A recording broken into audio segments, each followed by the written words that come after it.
हो, त्यांच्या बापानी नाही आणली. तुमच्या बापाने काही चेक पाठवला होता खाली?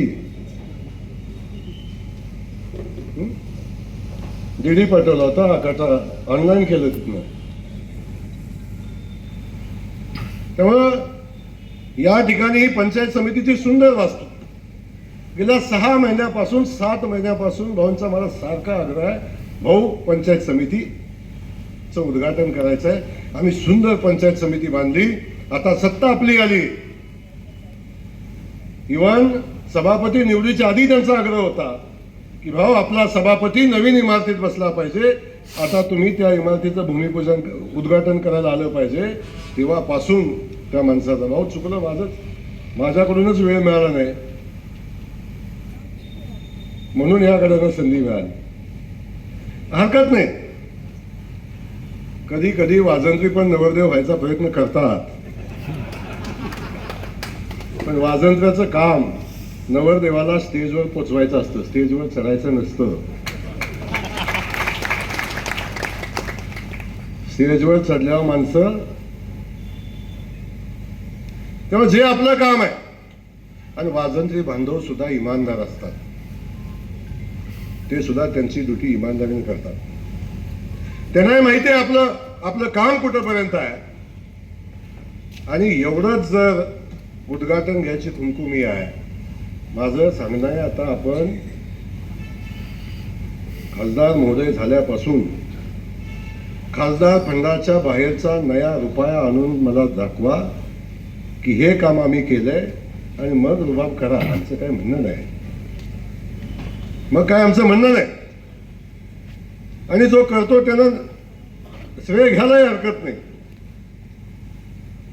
परंतु पंचायत समितीमध्ये सत्य भाऊ, चूक तुमची नाही, ही जबाबदारी माझ्यावर देत जा. इकडे असले जिल्हा परिषद अध्यक्ष निवडीची, पंचायत समिती सभापती निवडीची, हे काम थोडं माझ्यावर देत जा इकडं. त्यामुळं या ठिकाणी काय झाला विषय बाजूला ठेवा. निवडणुका येतात जातात, सत्ता येते जाते, परिस्थितीने बऱ्याच गोष्टी घडतात, राजकारणात अनेक स्थित्यंतर घडत असतात, पण सत्याचा विजय कधी चुकत नाही, लक्षात ठेवा. देवाभाऊंच्या हातून अशी सत्ता काढून घेतली, परमेश्वरानं हाल हाल हाल लावले. आता संध्याकाळी झोपल्यावर सकाळी कोण आहे का नाही हे तपासायला लागतं. काय अवस्था झाली भाऊ, दुसरी काहीच नाही होणार. हे काय सांगतात, आयऱ्या भाषा कोणतरी काल केला. अचानक लॉटरी लागलेला गडी, नगरपालिकेला कार्यक्रम झालेले गडी, काल इथं येऊन सांगतात आयऱ्या. ह्यो माणूस जत मध्ये आमदार झालाय आणि 4 वेळा आमदार झालाय मिरजमध्ये, 4 वेळा, 5 वेळा लोकनियुक्त आमदार आहे. बोलताना सभ्यता ठेवा बाबांनो, कुणाच्या मेहरबानीवर नाही आहे, जनतेच्या आशीर्वादाव, माय माऊलींच्या आशीर्वादाव 5 वेळा आमदार हा माणूस. आणि इथं येऊन लढा निवडणुकीत, करा पराभव, आणि मग होऊ द्या काय व्हायचं ते. पण आपल्या या परिस्थितीमध्ये, अशा या परिस्थितीमध्ये या भूमिका घ्यायच्या, आणि बाकी सगळं पोराठोरांनी केलं मी समजू शकतो. पण जे मला राज्यातले सगळे प्रोटोकॉल माहिती आहेत, सज्जनतेचा आव आणणारे, शालीनतेचा आव आणणारे, ज्येष्ठ श्रेष्ठ, अशा लोकांना तरी असला पोरकटपणा करताना थोडं काहीतरी वाटायला पाहिजे होतं ना.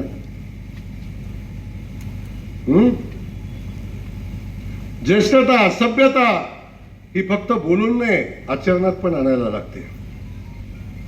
आणि इथं येताना या गोष्टीचा विचार करायला पाहिजे होता की पोरं ठोरं करतात, पण आपण त्याच्यात सामील व्हावं का, याही गोष्टीचा विचार केला पाहिजे.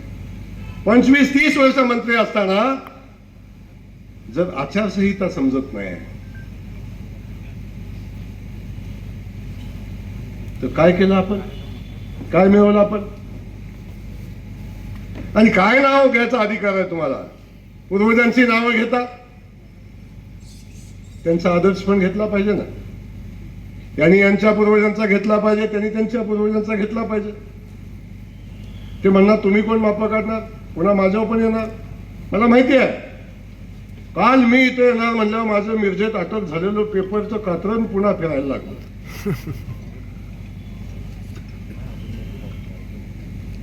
अरे किती षडयंत्र आहे. षडयंत्राच्या छताडावर सदाभाऊ हा जयकुमार गोरे नाचून पुढे आला आहे. असे अनेक षडयंत्र माझ्यावर झाली, सांगलीत असताना झाली. ज्या कारखान्याच्या चौकात उभं राहायची हिंमत नव्हती, त्या कारखान्याच्या चौकात काय काय केलंय सदा बजरंग भाऊ माहिती आहे आपल्याला. विषय त्याचा नाही, पण काही शोधून काढतील. तात्या बसले तिथं, जकातीची केस झाली होती तात्या. 1 नंबर आरोपी तात्या, 2 नंबर आरोपी आमच्याच गाडीत, 3 नंबर आरोपी आमच्याच गाडीतून, 4 नंबरच्या आरोपीला अटक झाली, पण 3 गेलं सुटून. गाडीतून एकालाच अटक. काल मसवडची नगरपालिकेची निवडणूक लागली होती आणि यांच्यात ताकद नव्हती माझ्यासोबत लढायची म्हणून अटक केली. तेव्हा गृहमंत्री कोण होतं माहिती आहे? शालीन, ज्येष्ठ, श्रेष्ठ सदाभाऊंचे सहकारी नेते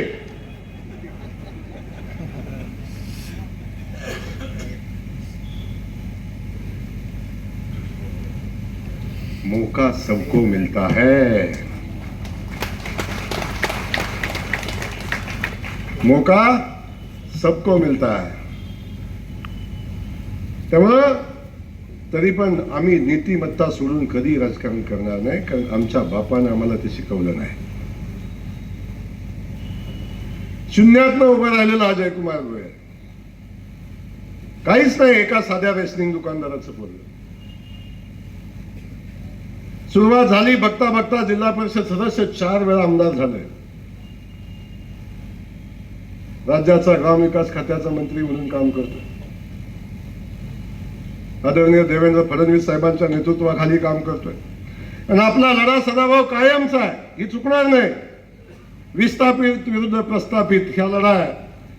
आणि या लढ्याला खरी ताकद कुणामुळे मिळाली? आदरणीय देवेंद्र फडणवीस साहेबांच्यामुळे मिळाली. जो जो माणूस टिकला या वादळात, जो जो माणूस टिकला, संघर्ष केला, 30, 35, 25 केसेस घेऊन पुन्हा उभा राहिला, तो इथं आहे उभा. तेव्हा आमची आयडेंटिटी ती आहे. कशाला पेपरची कात्र्यानं फिरवत आहे? आमचं सर्टिफिकेटच आहे ते. आणि ती जर ताकद आमच्यात नसती तर तुम्ही आम्हाला कुठं लावलं असतं माहितीच नाही. तेव्हा तो विषय नाही. मी आज या ठिकाणी येत असताना एवढंच सांगणार आहे, या ठिकाणी खडे साहेबांच्या सारखा सक्षम आमदार काम करतोय, नेता काम करतोय. मिरज मतदारसंघामध्ये झालेला विकास ही खऱ्या अर्थानं खडे साहेबांची ओळख आहे. खडे साहेब, तुम्ही बांधलेल्या पंचायत समितीत गडी आले, खाजी करू नका. फार पॅनिक होत आहे तुम्ही. असलं दिवसातनं 3 वेळा सहन करतो आम्ही. त्यामुळं अजिबात पॅनिक होऊ नका. लोकांना माहिती आहे कुणी बांधली पंचायत समिती, लोकांना माहिती आहे कुणाची पंचायत समितीमध्ये सत्ता आहे. काळजी करू नका. त्यामुळे आपल्याला माझं या ठिकाणी सांगणं आहे की या पंचायत समितीचं उद्घाटन आता झालंय. लवकरच खडे साहेब तुमचा सभापती इथं बसेल, जाताना सांगून जातो तुम्हाला.